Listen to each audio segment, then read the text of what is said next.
The 20th century dawns, and America holds a prominent place on the world stage for the first time.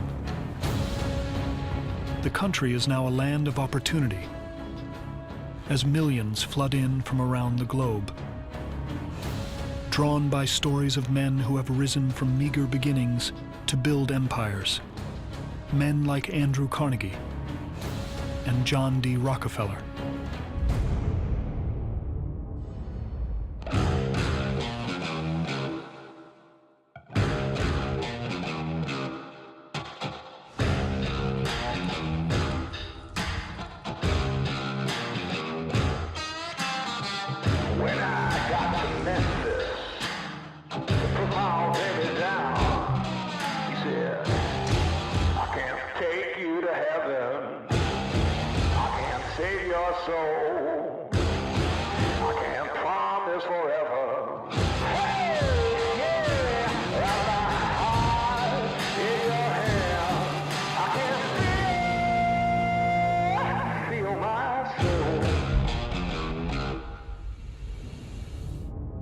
The great entrepreneurs that really have had a significant impact in the world take a long-term view. They really think about it in terms of decades, not years or months. They really believe that in the long run, they're going to have a tremendous impact. President William McKinley is re-elected to a second term, and aspiring trustbuster Theodore Roosevelt is installed as vice president, a clever play to silence his influence. With McKinley in office for another 4 years, John Rockefeller and J.P. Morgan have the freedom to expand their empires to unprecedented heights. In September of 1901, President McKinley travels to Buffalo to give a speech heralding America's prosperity. But that prosperity hasn't reached everyone. Many are still struggling to survive. And they're fed up with McKinley's close relationship with big business.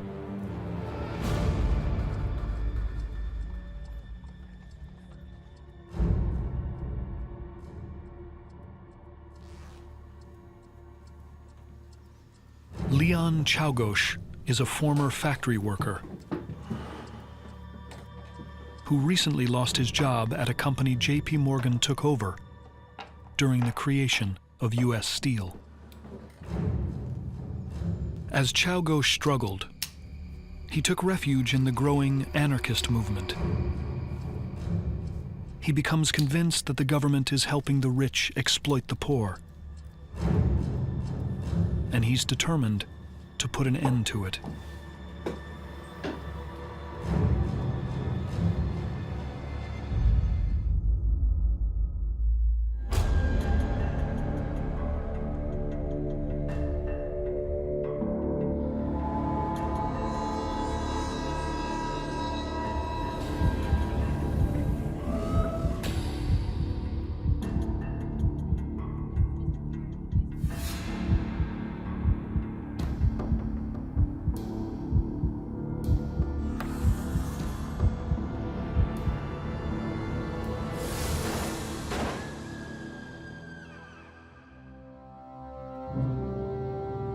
Eight days after the shooting, William McKinley succumbs to his injuries, becoming the third American president to be killed in office.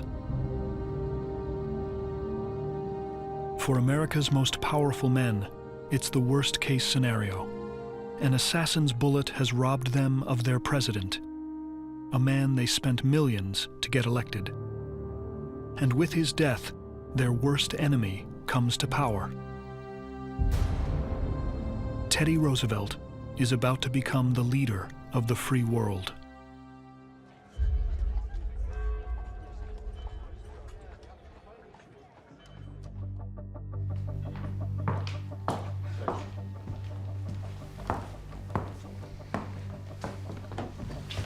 Mr. Roosevelt, very good to meet you, sir. The plan of having Roosevelt buried, in effect, in the vice presidency completely backfired, because who could have predicted what would happen, and what would happen so quickly after the election of 1900? Theodore Roosevelt, raise your right hand. Do you, Theodore Roosevelt, solemnly swear that you will faithfully execute the office of President of the United States and, to the best of your ability, preserve, protect, and defend the Constitution of the United States? And thus I swear. Now, let's get started. Roosevelt insisted that the big capitalists recognize that they were mere capitalists and that the elected officials of the country were the ones that the people had chosen. Nobody elected J.P. Morgan to anything. Nobody elected John D. Rockefeller to anything.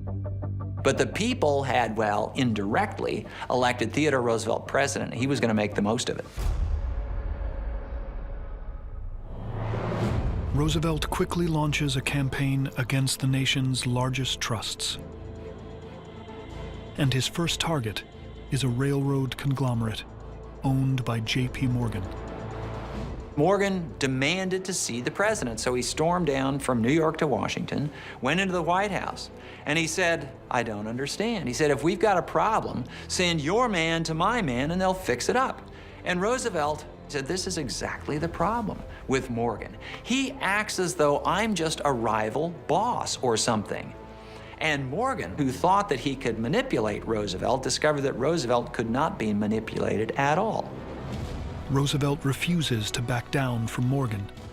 He sues his company in federal court, the first government antitrust case filed against a major corporation. Roosevelt goes on to win, and Morgan's railroad monopoly is broken up. It's a stunning setback for J.P. Morgan, one he'll agonize over for years.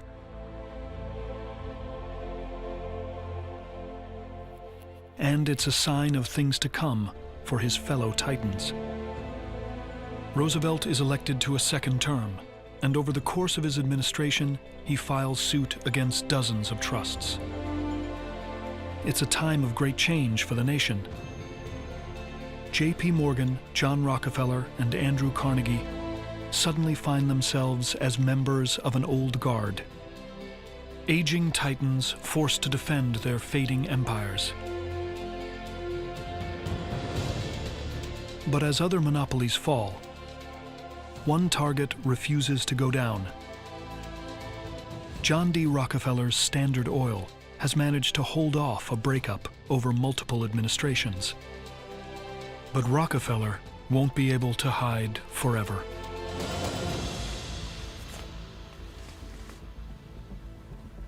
Standard Oil got the reputation as the most hated company in America.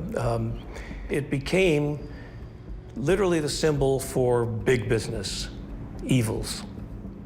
It was an example of big businesses getting way too much power and nothing or no one available to restrain them.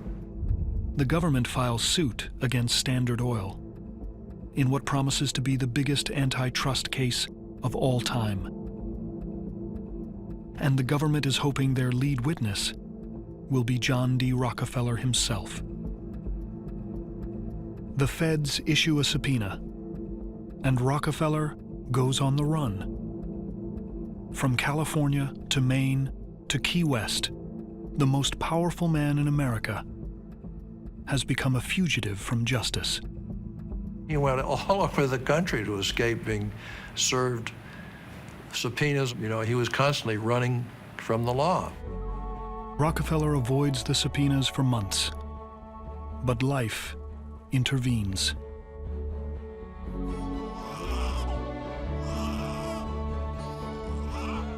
His son, John Jr., and his wife welcomed the first Rockefeller grandson into the world.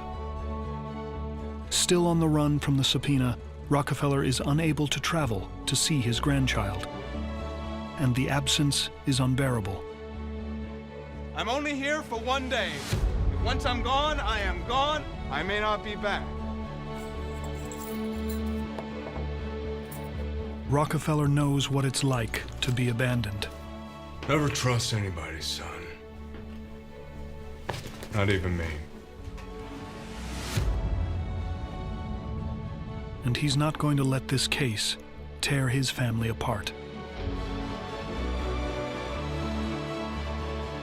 He turns himself in, agreeing to testify in court in defense of Standard Oil and in defense of an entire way of business he helped create.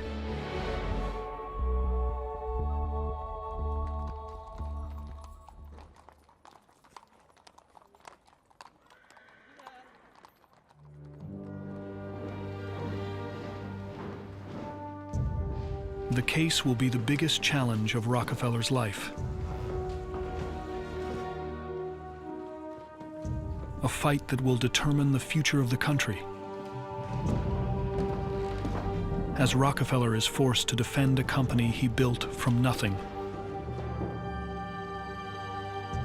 into one of the most powerful corporations on Earth. Buy now. Everything. Buy the whole company.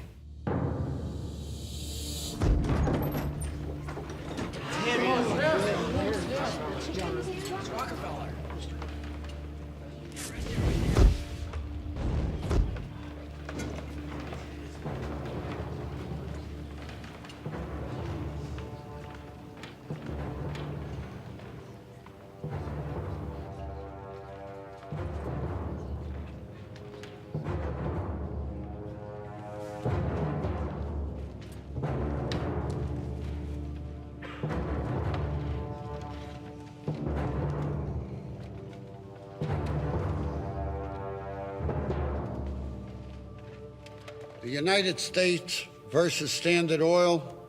This hearing is now in session. Please state your name. John Rockefeller. Mr. Rockefeller, can you tell the court how in just 1 year in 1872 you acquired all the refineries in Cleveland?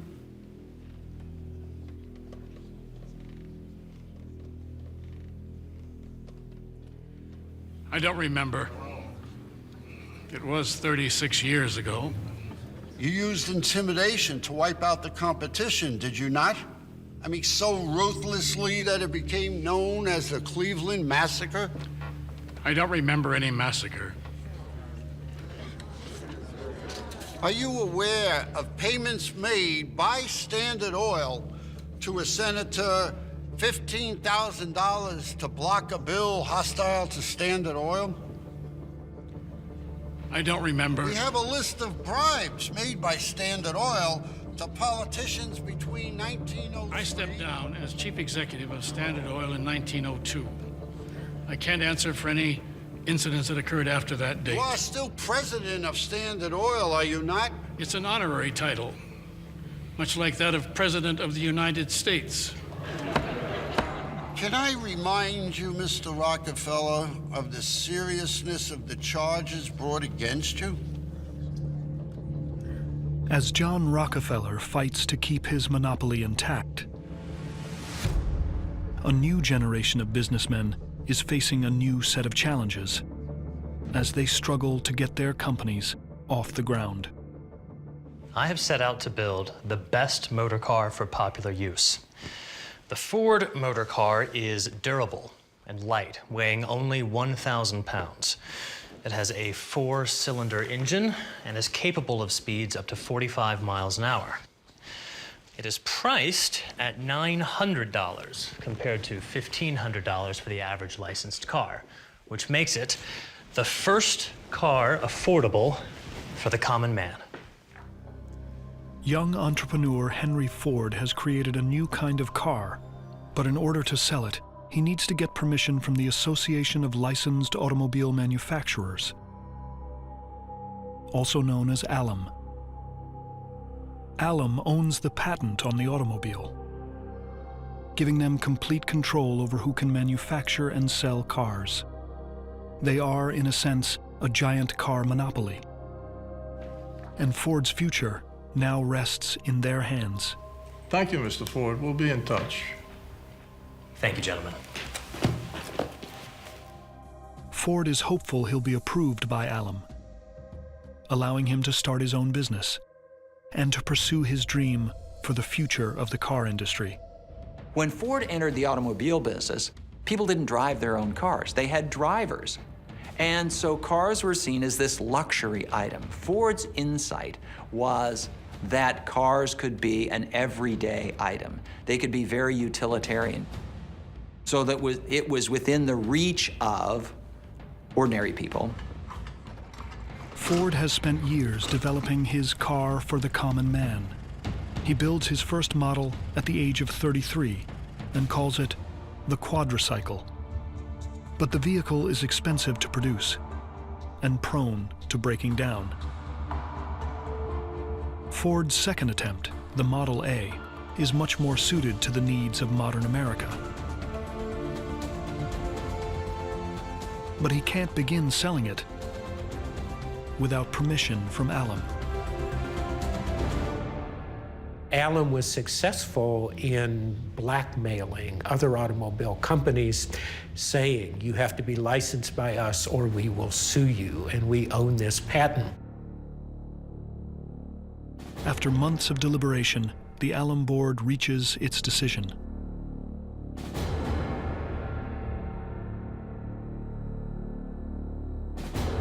Henry Ford's application is rejected. It's a crushing blow. The auto cartel has stopped him in his tracks. But Henry Ford is determined to show the world that to succeed in America, all you need is integrity and ingenuity.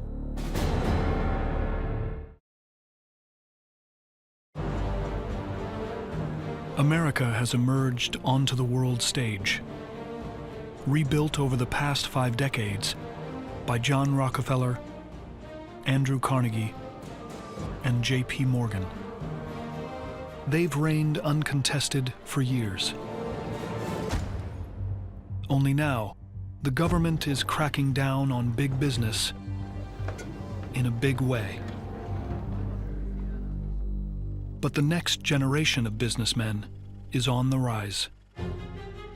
Henry Ford is battling a powerful cartel for the right to make a car he believes in. The Association of Licensed Automobile Manufacturers owns the patent on the automobile. And budding car makers like Henry Ford need its permission to sell cars. After being rejected by Allen, Ford is left with few options.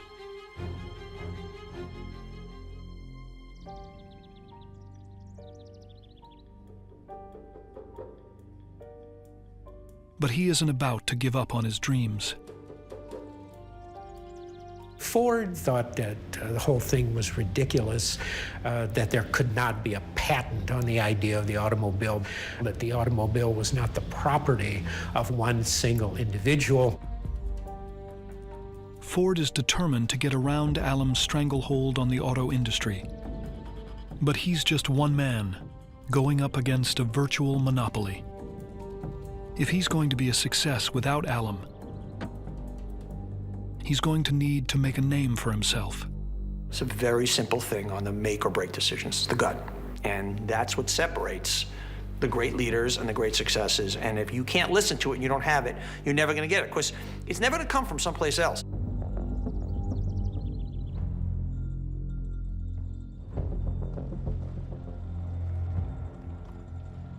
Henry Ford challenges the owner of the biggest car company in the country to a race.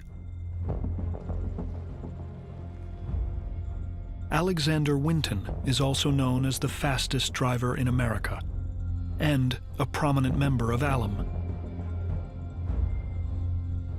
Beating Winton with a car of his own design has the potential to give Ford the boost he needs to start his own company. There's just one problem. Henry Ford has never raced a car before. It's a David and Goliath scene. Winton's famous world record holder has this fancy race car. Ford, the local boy, made good.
Henry Ford's upset win over the fastest man in America makes him instantly famous.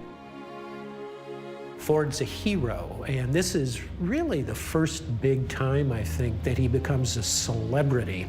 The Ford name gets out there, and he milks it for everything that it's worth, and it was a very crucial part of Ford getting investors for the Ford Motor Company. Ford raises $28,000, or $700,000 today, enough money to build his first factory in Highland Park, Michigan. And before long, he's producing 15 cars a day, priced low enough for almost any American. When it finally does break through, it is sort of gratifying because you're starting to see the reality of what you always believed, that the vision you had that someday the world would be different is starting to move in that direction. Henry Ford's early success puts him on the map. But Alum takes notice and hits him with a lawsuit, claiming he's breaching their patent on the automobile. You see all these huge conglomerations suing people over patents. The big guys are taking advantage of the little guys, trying to find whatever angle they could and using their might, and those with the best tricksters win.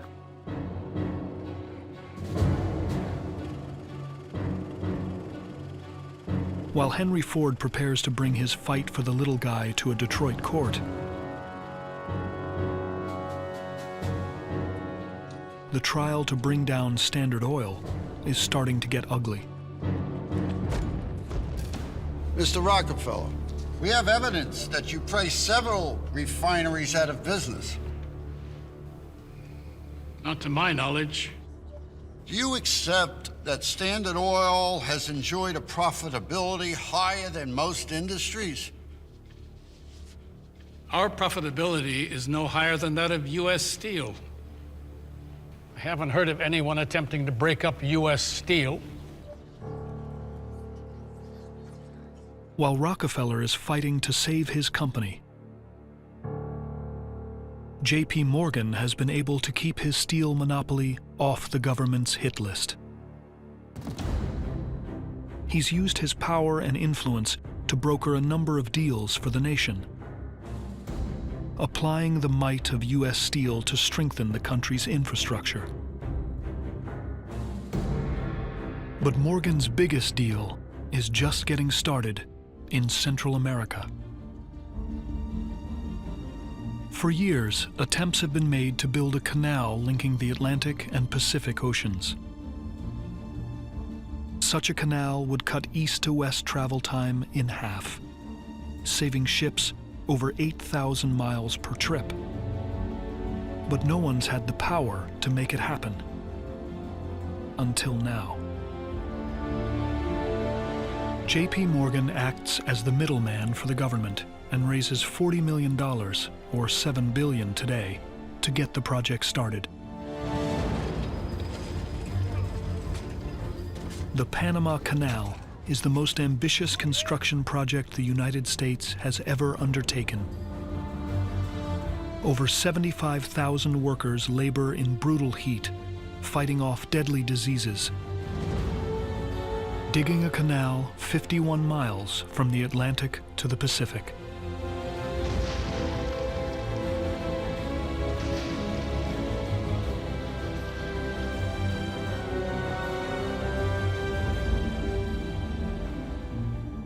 To assemble the manpower, the material, and the finances to cut a swath through the middle of Panama and join the Atlantic Ocean with the Pacific Ocean. Only an industrially sophisticated nation could do that. The Panama Canal embodies everything that makes America the most powerful country on the planet. Built on steel, powered by electricity, and running on gasoline. And it's all made possible due to the financial might of one of the country's most powerful men.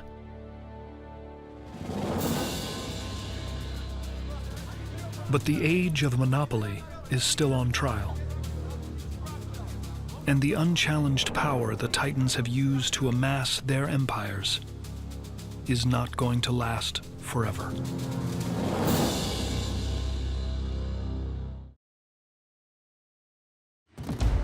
Decades of unprecedented growth have transformed America into an industrial superpower. The change has been driven by some of the largest companies the world has ever seen. U.S. Steel,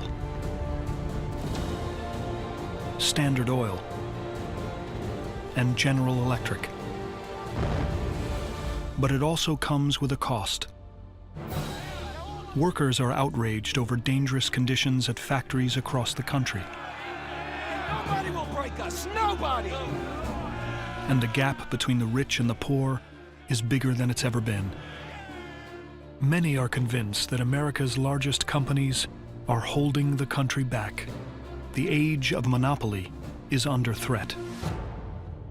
I hate monopolists. I fought monopolists all my life. I always wanted an even playing field, but I had to fight for an even playing field for myself.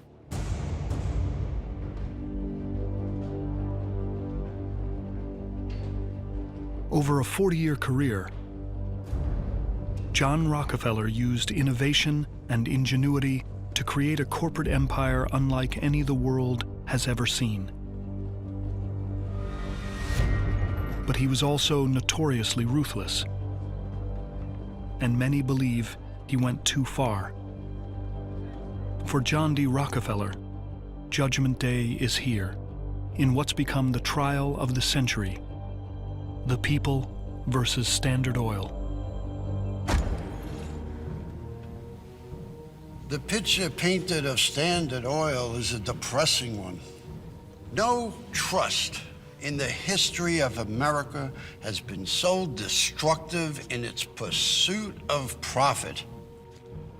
Time and time again, we have heard how Standard Oil has used secret kickbacks from the railroads, been routinely engaged in predatory pricing, used intimidation and exclusive sales territories to put refineries out of business. For over 30 years, Standard Oil has been on a mission to crush its competition and establish itself as a monopoly to hoist up the price of kerosene. Mr. Rockefeller, before the court renders its decision, do you have anything you wish to say?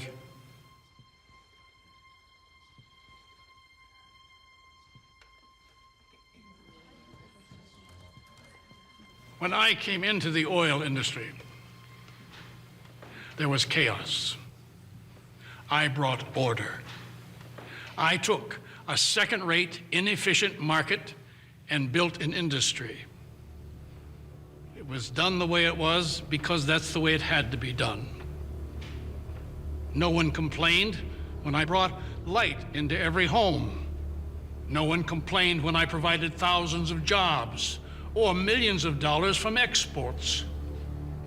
Oil is what this country runs on. You call it monopoly. I call it enterprise. Now, you tell me, why am I here?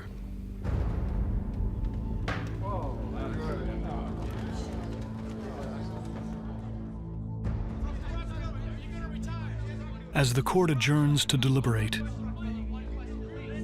Rockefeller can only await his company's fate.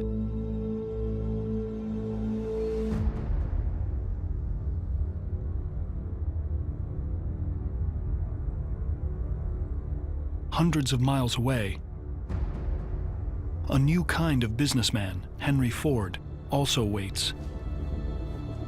A panel of federal judges will decide whether Ford can continue to freely manufacture and sell his Model A car. The Association of Licensed Automobile Manufacturers is suing Ford for a royalty on every car he sells.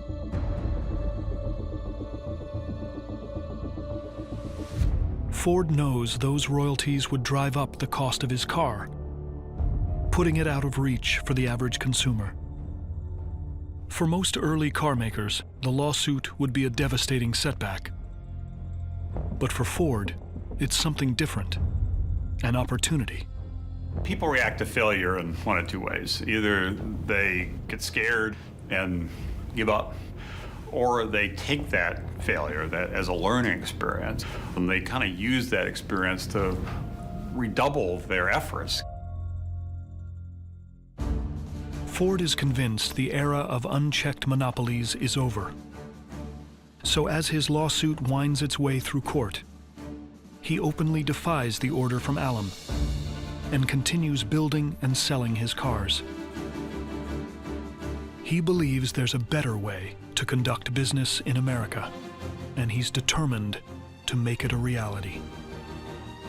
Henry Ford was able to position himself as an anti-monopolist, really in a certain way as a kind of antithesis of the Rockefellers and the Carnegies. He is the kind of heroic individual entrepreneur who believed in competition, who believed in developing a product and bringing it to the people. Ford begins paying his workers a livable wage, $5 per day, more than double the rate of most U.S. factories. But Ford isn't just paying his workers better, he's also getting more out of them. He innovates a new system for producing cars.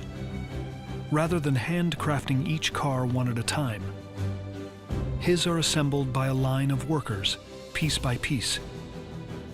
It's called the assembly line, and it completely changes manufacturing forever. Ford didn't invent mass production, but he perfected mass production. He understood that a complicated product like an automobile could be simplified and could be made less expensive if the same thing was produced again and again and again. Using the assembly line, Ford workers can build cars up to 8 times faster than any other automobile factory in the world. What once took 12 hours to assemble now takes an hour and a half. The innovation allows Ford to standardize the 8-hour workday, 5 days per week. But for Ford to continue to innovate, he'll need to win his lawsuit. His fate, like John Rockefeller's, now rests in the hands of a federal court. Henry Ford and John D. Rockefeller are two American icons from different generations, on opposing sides of a battle for the country's future. As the verdicts come in, American business will never be the same.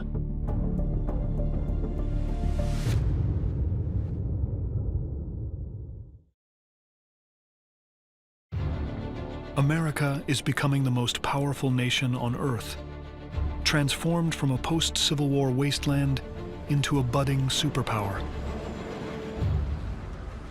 By a group of visionaries who battled the impossible to build unimaginable empires that have brought the country into the 20th century. With all the great entrepreneurs, it was a mix of believing in an idea, but they also recognized that they had to do some things to take that idea and make it real.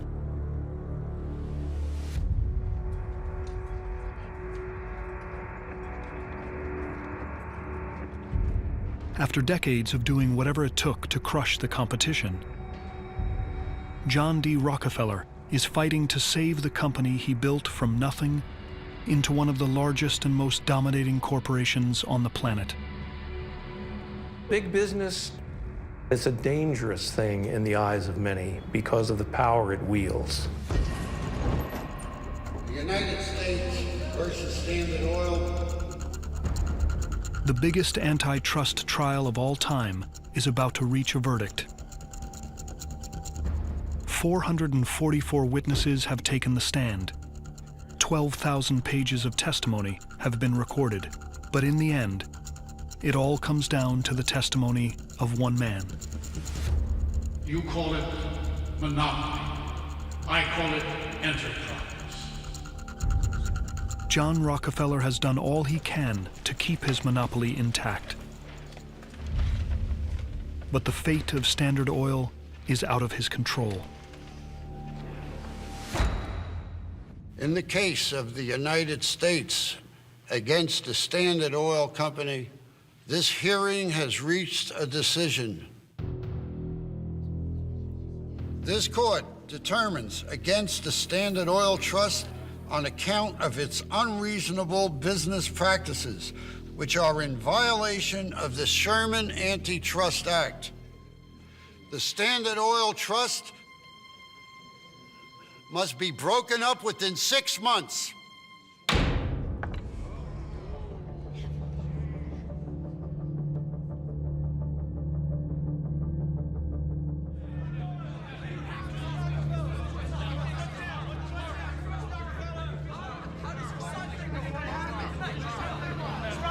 Is this the end of Standard Oil? John Rockefeller's Standard Oil is completely dismantled, broken up into 34 smaller companies.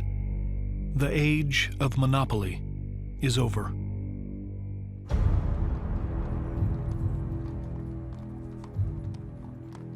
The takedown of Standard Oil bodes well for the rising guard of a new generation of businessmen.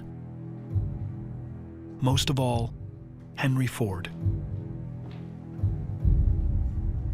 Ford awaits the future of his company after the powerful auto cartel Alum charged him with breaching their patent on the automobile and tried to shut him down.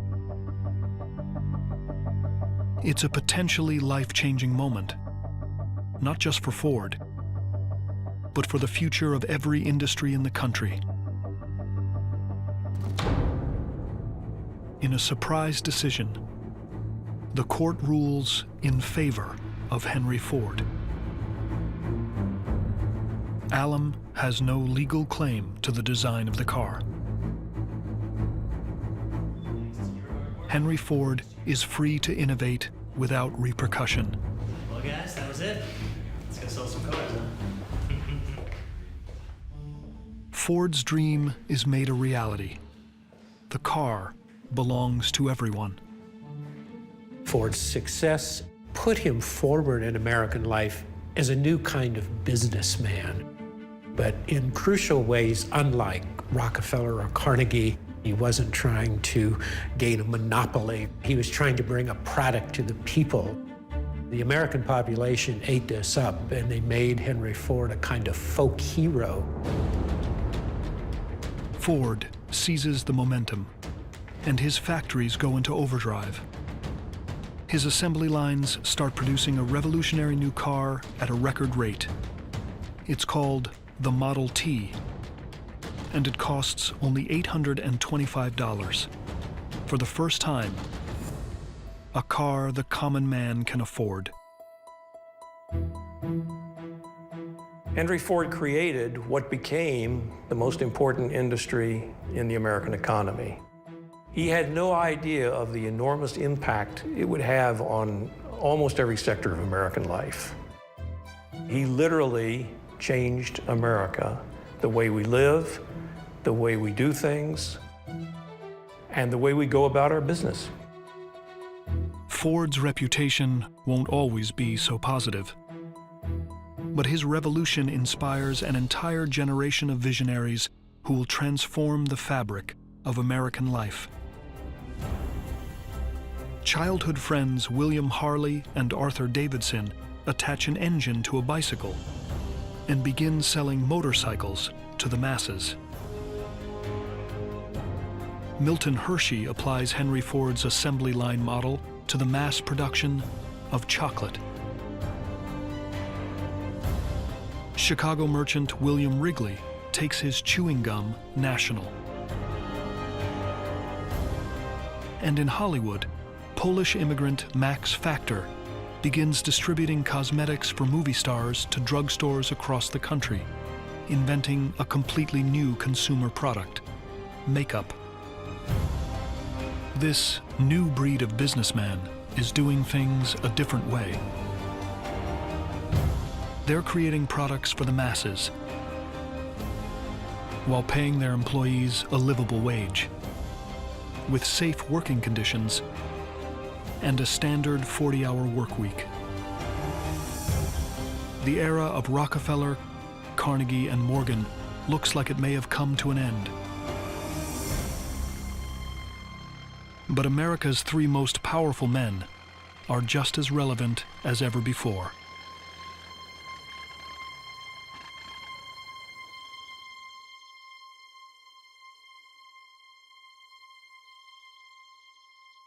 Standard Oil gasoline stations appear across the country, fueling Henry Ford's cars.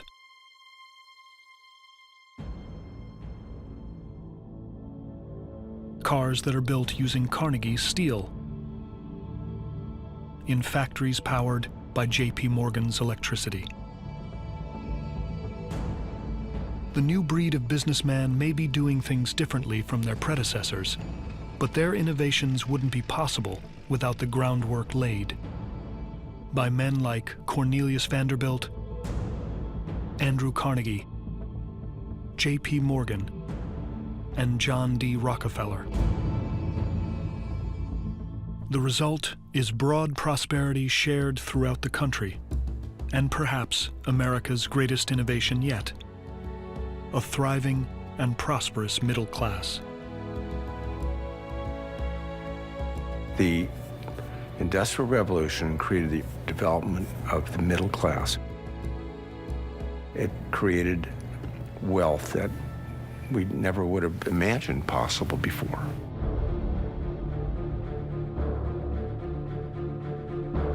John Rockefeller may have lost his court case, but the smaller companies created from Standard Oil will go on to become corporate giants with names like Exxon, Mobil, and Chevron. And John Rockefeller is a shareholder in each new company. It's ironic, isn't it? I mean, it's a great moment in American history, and it established a principle that monopolistic practices should not be for the future. And that sounds really good, except now they were all separate, and my great-grandfather had large amounts of stock in every one of them. He made more money than ever made in his life. The effect on John D. Rockefeller was absolutely blissful from his point of view. Even in defeat, John Rockefeller becomes the richest man in the history of the world, with a net worth of almost $660 billion in today's money. With the stranglehold of the monopolies over, Americans now realize that anything is possible, as long as they work together. The nation is more powerful than ever, and that power will soon be needed.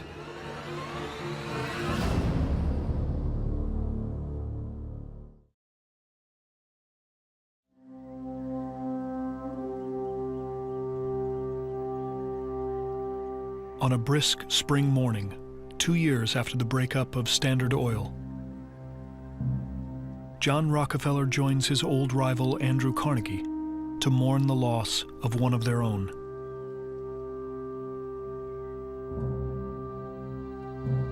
Less than a month from his 76th birthday, J.P. Morgan dies in his sleep.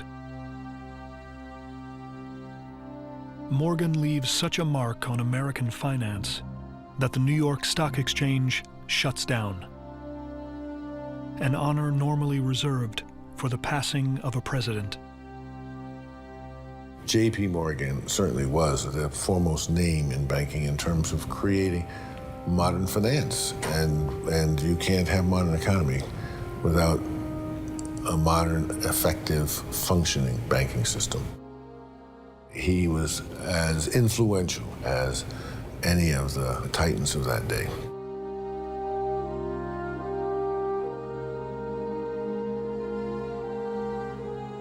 While the old rivals once saw each other as cutthroat competitors,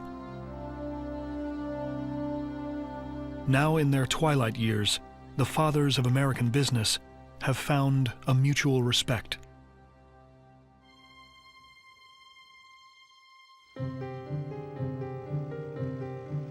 For Rockefeller and Carnegie, Morgan's passing is a reminder. Time is running short, and the realization triggers a new contest. No longer is there competition about who makes more money. Now the question is, who can give more away? Andrew Carnegie was the first of the big capitalists of this era to be bitten by the philanthropy bug. He decided that he was going to use his wealth to good purpose, and he said that a man who dies rich dies disgraced. Andrew Carnegie was not a very popular man among his millionaire friends because he demanded that the millionaire has to give away all of his money. There's nothing wrong with making a lot of money. Making money is fun. I enjoy that very much. But I enjoy giving away money, even more so. Carnegie gives away more than $350 million, $67 billion today. Most goes to education and his favorite cause, libraries. As more than 2,500 Carnegie libraries are built in 49 states and around the world. But even in this contest, Carnegie will be bested by his old rival. John Rockefeller will outlive Carnegie by 13 years. That time and his greater worth allows him to give away more money than Carnegie is ever able to. Throughout his life, Rockefeller has donated millions to his church and numerous universities.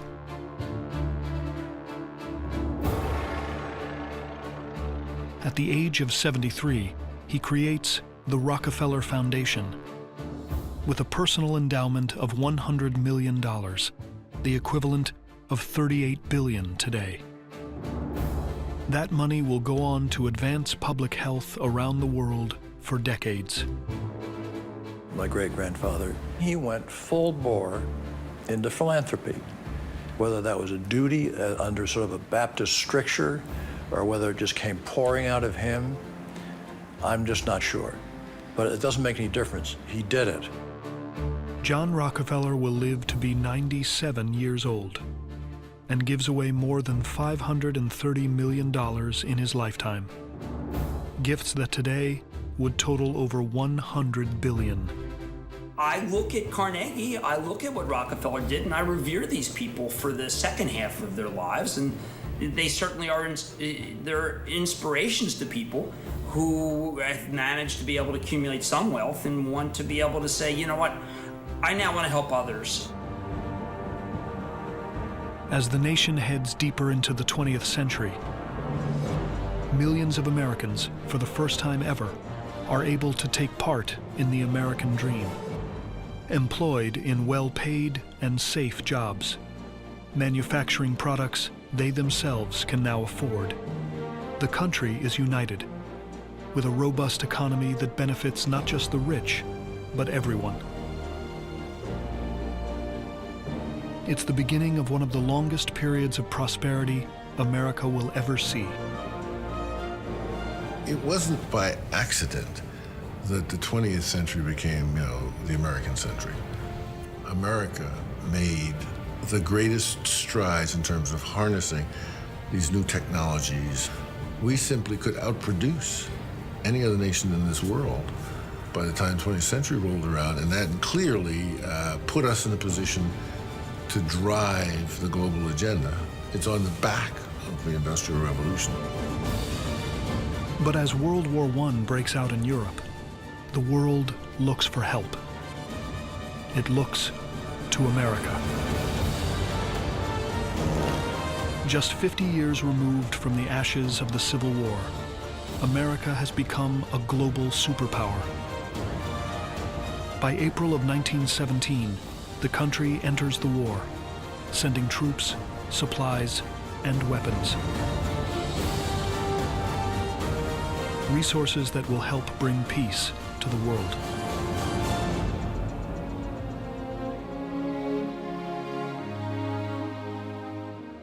But those resources would have never been possible without the contributions of a small group of visionary men.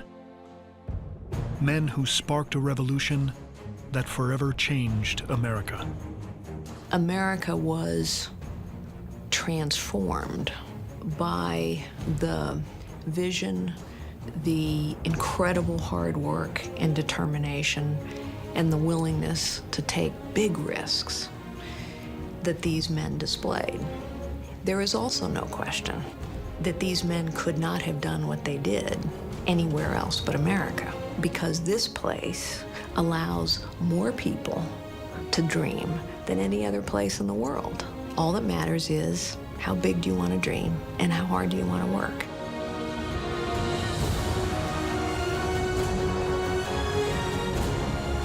From a broken country into the most powerful nation on earth, they didn't discover this modern America.